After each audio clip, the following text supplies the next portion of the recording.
This is StoryRobot. Welcome to r/Tales from Callcenters. Our first story of today is, the time I received 2 apologies from a dentist's office, a $150 reward check, and the satisfaction of helping a customer who was being screwed over. Years ago I worked in a call center for one of the bigger health insurance companies, and one of the benefits for the plans we offered was oral surgery. So this story involves health insurance claims billed from a dentist's office. One day I take a call from woman in tears saying her dentist's office is charging her thousands for multiple wisdom tooth surgeries for her teenagers because we haven't paid the claims and wants to know what is going on. After some digging I find that this isn't the first call we received regarding this situation. Both the member and the provider dentist's office has called us multiple times on this issue, and coworker I am close with took an earlier call regarding this issue. The problem was that the dentist's office was submitting the claims with the member SSN instead of policy ID number, which was causing issues with the claims getting to the correct claims department for processing. This insurance company had one main mail processing center for the entire country, thousands of different policies. Without the ID number it can be almost impossible to know which office needs to process the claim, as they can have different computer systems to process the claims. Said provider was told on 4 different occasions to submit the claims with the ID number instead of the SSN to have these processed. A really simple correction which they never made. We are talking 4 different claims where they would have had to replace the SSN with the ID number, nothing crazy. When my friend took the call, the provider's office demanded a self-addressed stamped envelope to send these into for reimbursement. They received said envelope, sent in the claims using the SSN, and waited. This is where I come in. 2 months later I receive a call from the wife of the policy holder saying the doctor's office is threatening to send them to collections due to not receiving payment from us. This is where an important tidbit comes into play. They were a preferred provider and by law could not charge the member because claims must be submitted, processed by us before they can charge the patient. This is part of the dentist's office contract with us. So I put the member on hold and call the provider. This is where the fun starts. The office manager starts going off on me saying she submitted the claims in a self-addressed stamped envelope that she sent to us and still didn't receive payment. So I put her on hold and have 3 managers looking for this beeped envelope.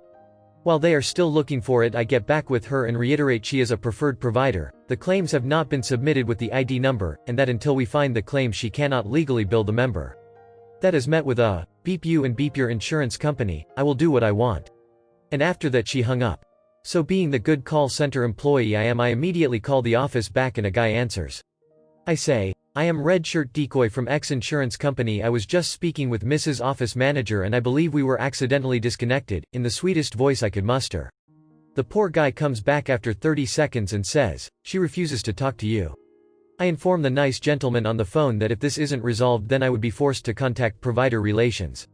He repeats what I said to someone and returns with, she says she doesn't care and she refuses to speak with you. I say I understand and say I have to report this to provider relations. For what it's worth, provider relations is who approves preferred providers and handles the contracts with them. I also have to say his was a major health insurance company. If the office loses their preferred status they could lose up to 35% of their customers due to having our insurance. Think Humana, Anthem Blue Cross Blue Shield, United Healthcare, etc. I go back to the member, assure her that legally she is protected and if they send her to collections she should call back so she could be connected to our legal department. I also inform her that I would be reporting this to provider relations. Later that day one of the managers finds the envelope of claims forms. The reason we couldn't find it initially? It was addressed to a specific supervisor based on the call my coworker took before me, and the mail team just set it on his desk full of paperwork overnight and he never saw it until they were looking for it. Monday morning comes around and it's time for a follow-up. Claims adjusters are diligently working on processing all the claims and issues payment via check to the provider for the amount they were expecting. I call the member to let her know and she was super relieved. Then I call the provider. A different guy answers and I explain the situation to him, including that provider relations could be involved. Turns out he is the dentist who owns the practice and the woman who cussed at me was not only the office manager but his wife. He says, what is your direct line? She will be calling you later today. 3 hours later I get a call to my direct line. It is the office manager who cussed at me. She apologizes to me for her behavior and seems happy that a check is on its way. Seems like the end, right?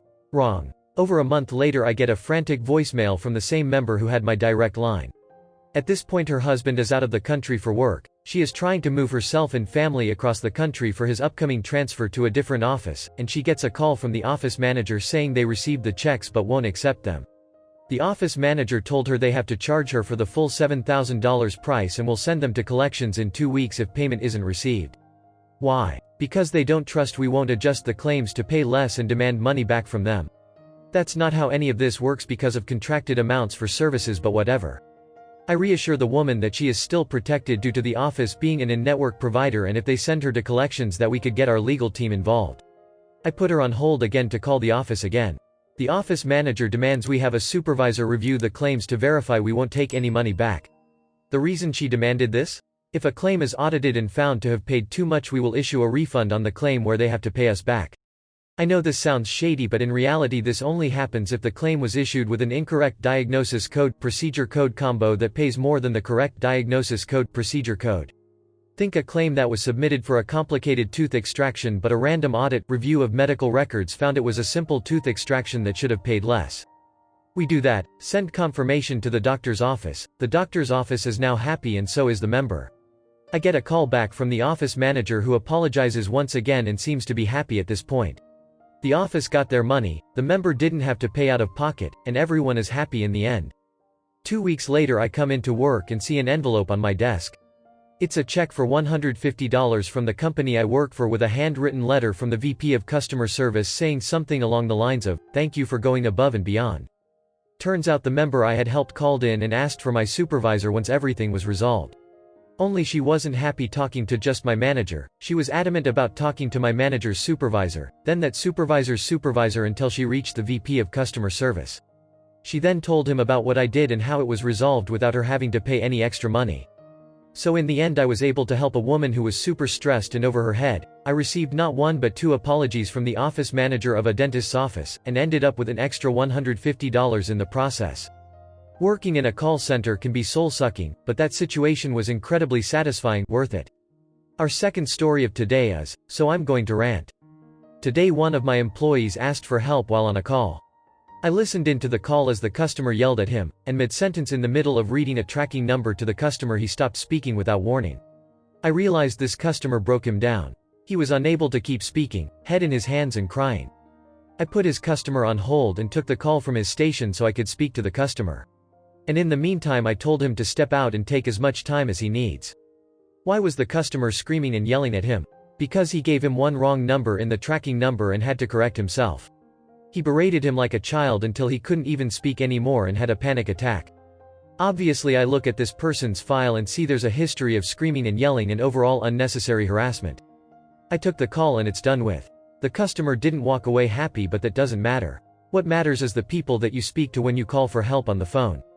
When I see something like this I am so angry at what some people are okay with doing to people they don't even know. Ordinary people that are not your punching bags or yelling bags for you to have your little temper tantrum on. It doesn't matter how serious or trivial your actual issue is, you are speaking to a beeping human being. Control yourself. You don't know what that person is going through. You don't know what damage you can cause to someone's mental health. Take a beeping chill pill and step back and turn down the beeping volume on your beepy attitude. Whoever this man is, he is responsible for ruining a person's day.